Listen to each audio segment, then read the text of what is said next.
Bienvenidas y bienvenidos a Sendero a la Nada. Mi nombre es Álvaro González y hoy vamos a comenzar con una serie de podcasts en los que vamos a abordar diferentes cuestiones sobre el cómo vivimos la espiritualidad en la actualidad y también sobre aquellas virtudes que se han trabajado y que se han descrito y tenido muy en cuenta a la hora de acercarse a la realidad espiritual a la hora de emprender el camino espiritual como tal. En todas las tradiciones espirituales, en la tradición con mayúscula, siempre se ha hablado de una serie de virtudes y de una serie de aptitudes para poder llegar a la unidad, para poder despertar conciencia. Y es de lo que vamos a tratar, como decíamos, en esta serie. De hecho, la primera pregunta que debemos hacernos a la hora de afrontar hoy en día cuál es el camino espiritual o cómo se vivencia esa espiritualidad, la pregunta es muy sencilla. ¿Sabemos lo que es la búsqueda espiritual? Si observamos el estado de nuestra sociedad, constataremos que la crisis actual no es únicamente socioeconómica, tal y como se dice en general en todos sitios. La crisis de nuestros tiempos radica en su profundidad en el olvido del espíritu, de la dimensión más esencial de nuestra vida y de todo lo que existe. Esta es una sociedad laica, secularizada, en donde prima el materialismo, ya sea en la cotidianidad, en la moral, en la ciencia e incluso también en el ámbito que pretende ser espiritual. Y es que uno de los grandes errores a la hora de enfocar la espiritualidad es que la tratamos como una cuestión psicológica que puede ser solucionada con terapias y lecturas. Y eso no es espiritualidad. No negaremos que pueda funcionar en ciertas personas en el plano psicológico o en el plano moral, pero no va a funcionar a un nivel espiritual. Entonces, ¿por qué hemos perdido o olvidado la conexión con el espíritu? Porque en la actualidad, entre otras razones, nuestra búsqueda espiritual, o lo que creemos que es búsqueda espiritual, aparte de haber sido psicologizada, es exclusivamente personalista. Está centrada en el empoderamiento de la persona, en llegar al éxito, en definitiva en llegar a algún lugar determinado. Viene también de esta idea de progreso que se tiene desde que comienza la época moderna o finaliza la época moderna y comienza ya la época contemporánea, e incluso ya en el Renacimiento, en esa idea de progreso, en esa idea de ir hacia adelante, también es tomada por algunos círculos, ámbitos espirituales o que intentaban serlo, y entonces hoy en día pensamos que tenemos que llegar a algún lugar concreto. Y aunque esto no sea falso, no quiere decir que tengamos que desear y que lanzarnos codiciosamente hacia las realidades espirituales, porque se trata de todo lo contrario. De hecho, centrarse en ese empoderamiento, en ese llegar al éxito, es como si intentásemos pasar por encima de la misma divinidad, con nuestros propios deseos, nuestros propios agregados de cómo llegar o de cómo trabajar internamente. Entonces eso significa que hemos olvidado nuestra auténtica identidad, que es mucho más de lo que percibimos, de nuestros pensamientos, de nuestras emociones y de nuestros propios actos, porque es algo que nos trasciende. El trabajo interior que se realiza en lo que la tradición espiritual siempre ha llamado el camino, esa búsqueda que tiende hacia el espíritu, es un camino que nos conduce al amor. El amor, fuerza primordial y creativa, lo vivenciamos humanamente con las virtudes. Por este motivo, en esta serie de podcasts hablaremos sobre aquellas virtudes necesarias para comenzar en el camino, virtudes de los aspirantes al conocimiento, como dice la tradición espiritual. Hay que entender entonces aquí, como ya iremos desarrollando en esta serie de podcasts, que cuando hablamos de amor no estamos hablando del amor emocionalista o romanticoide, sino de lo que se acerca al amor espiritual, que es un ser el otro, un participar conscientemente de la unidad a la que todos pertenecemos. Y una forma de practicar la cercanía, de practicar lo que es incluso ser el otro, ser la otra. Esto ya lo iremos desarrollando. A modo de introducción para esta serie, vamos a seguir contextualizando la situación actual de cómo se encuentra la vida espiritual o las tendencias espirituales en el grueso de la sociedad. Y es que desde aproximadamente el final del siglo XIX, la sociedad occidental ha ido alejándose de más en más de la influencia de la religión cristiana. Y esto era lógico realmente, si lo reflexionamos. Tanto el catolicismo como el protestantismo ocasionaron durante siglos innombrables atrocidades, persecución, abuso, control. Hoy día, el ciudadano de a pie no cree en los valores de una iglesia que sigue cometiendo, sino de forma tan exagerada, abusos y control, y su discurso queda relegado a eventos considerados festivos como el bautizo, la comunión, el matrimonio y otras festividades como la Navidad y la Semana Santa. El discurso cristiano en general dejó de convencer. Causó rechazo.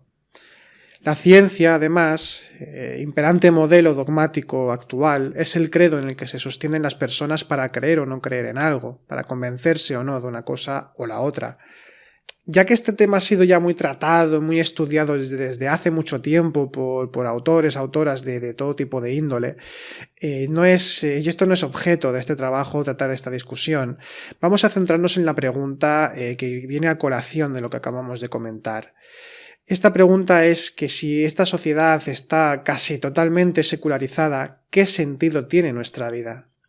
El vacío que dejó el acto de dejar de creer en la religión cristiana, insisto, en Occidente, este vacío fue grande.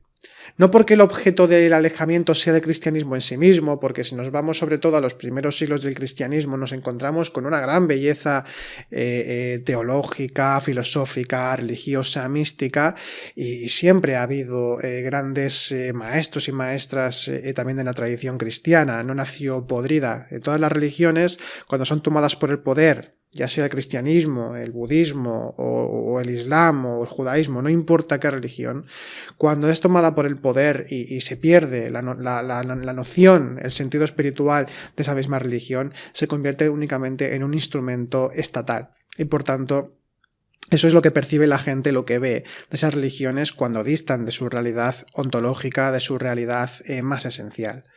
Entonces, no es que ese vacío lo dejase el cristianismo en sí mismo, sino que el hecho de que las personas se olviden de las cuestiones del espíritu, pues relacionan el objeto de su rechazo y se perciben como supercherías, fábulas o cuentos las religiones. Entonces, es una noción diferente, ¿no?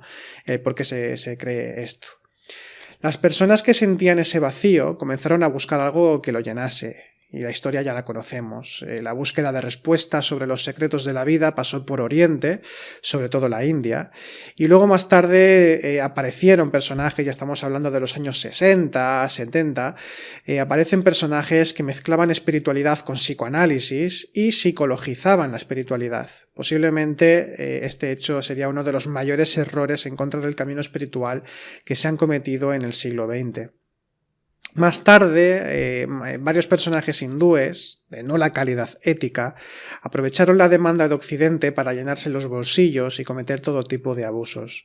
Ese batiburrillo de psicología espiritualoide, prácticas milenarias utilizadas para la relajación y la búsqueda de la felicidad, ya no la búsqueda del espíritu, e incluso el uso de drogas, generaron lo que hoy conocemos como movimiento de la nueva era.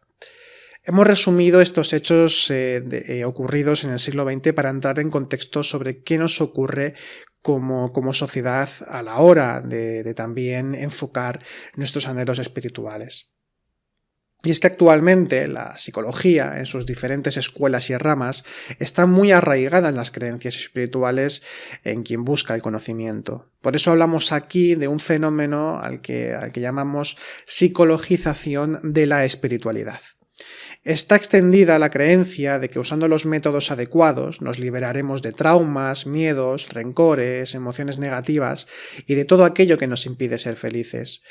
Esa liberación se considera una liberación espiritual, ya sea porque el miedo ya no se apodera de nosotros o porque hemos perdonado a tal o cual familiar o amigos o gente cercana y a partir de ahí llega como una sanación. Se confunde esa liberación o supuesta liberación con el despertar de la conciencia. El estado que se siente con una descarga emocional, como por ejemplo con el uso de técnicas de respiración catártica y otras prácticas semejantes, solamente remueven la emoción, la recrean, pero no nos liberan en absoluto. La persona que las realiza se siente bien porque se sufre una descarga energética que se vivencia con cierto estado de liviandad, de relajación, pero ese estado es efímero y solamente fenoménico, ya que no incide en las raíces profundas de nuestra psique. Se queda en la superficie. Estos métodos, sazonados con enseñanzas antiguas de cualquier lugar del mundo, de este u otro maestro o maestra, constituyen una extraña mezcla de búsqueda de sanación psicológica, emociones fuertes e interpretaciones psicologistas de las enseñanzas de la tradición. Y es que, en definitiva, la espiritualidad se ha convertido para la gran mayoría de personas en una forma de psicología y egocentrismo. Se busca la felicidad y no el espíritu. Se potencia la autoimportancia y no el amor. El crecimiento personal y no la pobreza de espíritu. La psicologización de la espiritualidad es un fenómeno que toma elementos tradicionales y los reconvierte según el prisma de la psicología moderna, con los consecuentes resultados nefastos que ya hemos estado mencionando, en esa pérdida de estar buscando realmente la unidad, de buscar nuestra auténtica identidad.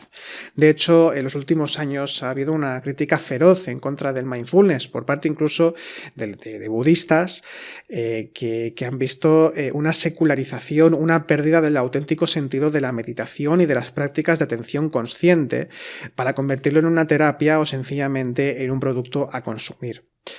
Y esto sucede con muchas prácticas más y con muchos otros enfoques.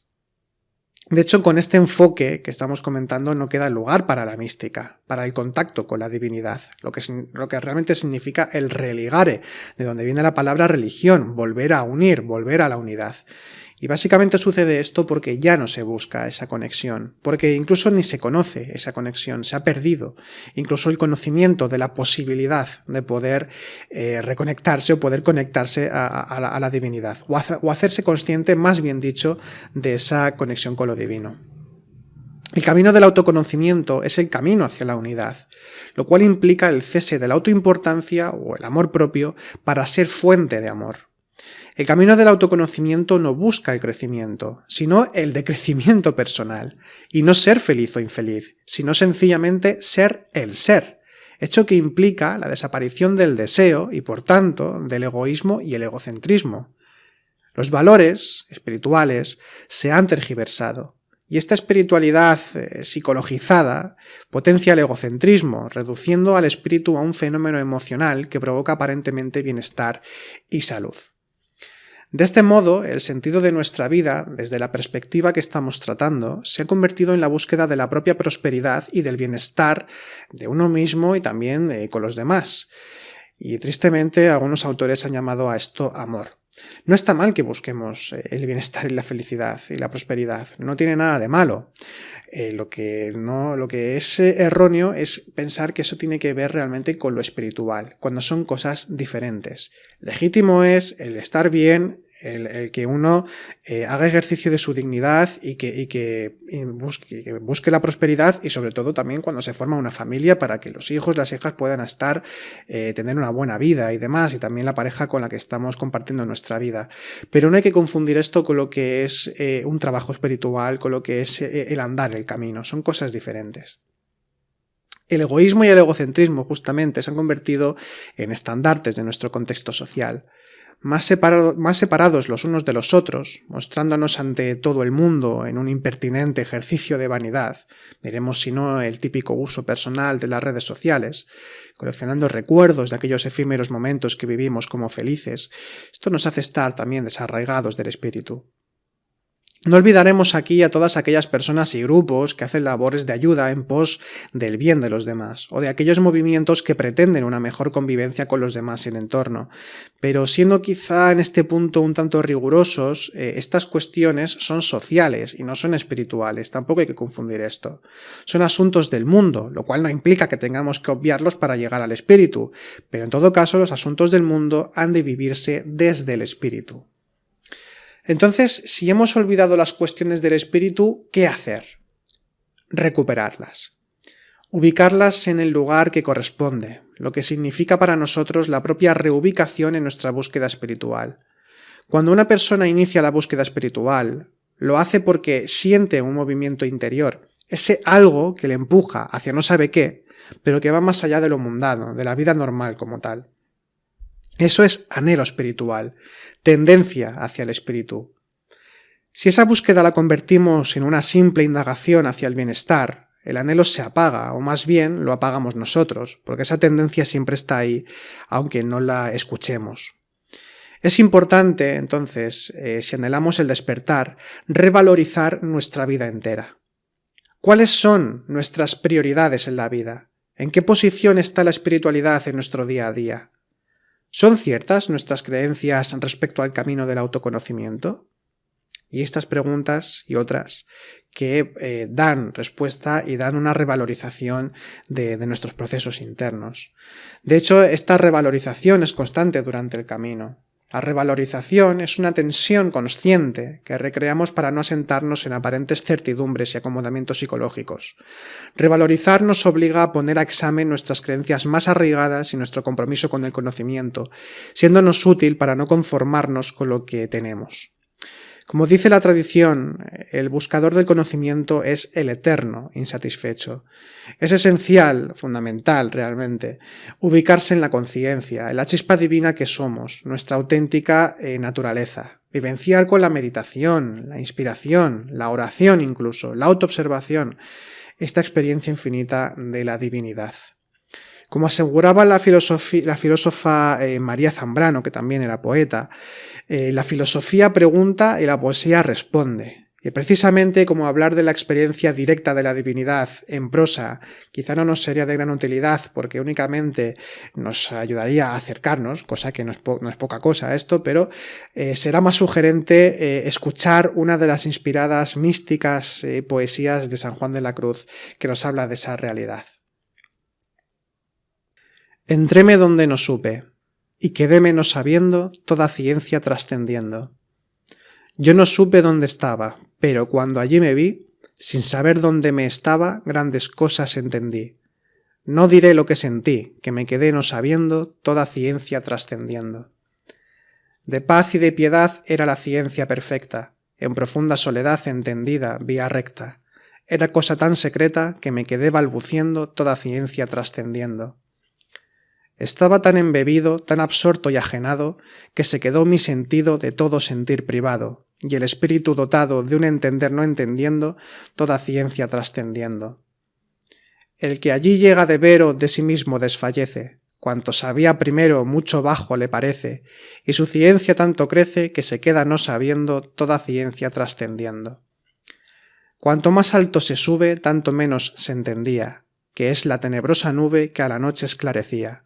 Por eso quien la sabía queda siempre no sabiendo toda ciencia trascendiendo. Este saber no sabiendo es de tan alto poder que los sabios arguyendo jamás le pueden vencer, que no llega su saber a no entender entendiendo toda ciencia trascendiendo. Y es de tan alta excelencia aqueste sumo saber que no hay facultad ni ciencia que la puedan emprender. Quien se supiere vencer con un no saber sabiendo irá siempre trascendiendo. Y si lo queréis oír, consiste esta suma ciencia en un subido sentir de la divina esencia. Es obra de su clemencia hacer quedar no entendiendo toda ciencia trascendiendo. Bien, con esta inspiradora poesía de San Juan de la Cruz terminamos esta primera parte, este primer capítulo de esta nueva serie que iniciamos. Esperamos que os haya gustado. Recordad que podéis contactar con nosotros a través de nuestro correo electrónico info@noexistcentro.com y os invitamos también a visitar nuestra página noexistcentro.com y podéis consultarnos las cuestiones que hablamos en estos podcasts, de los temas que tratamos también en nuestros cursos o en la página web. Y bien, aquí terminamos y hasta la próxima.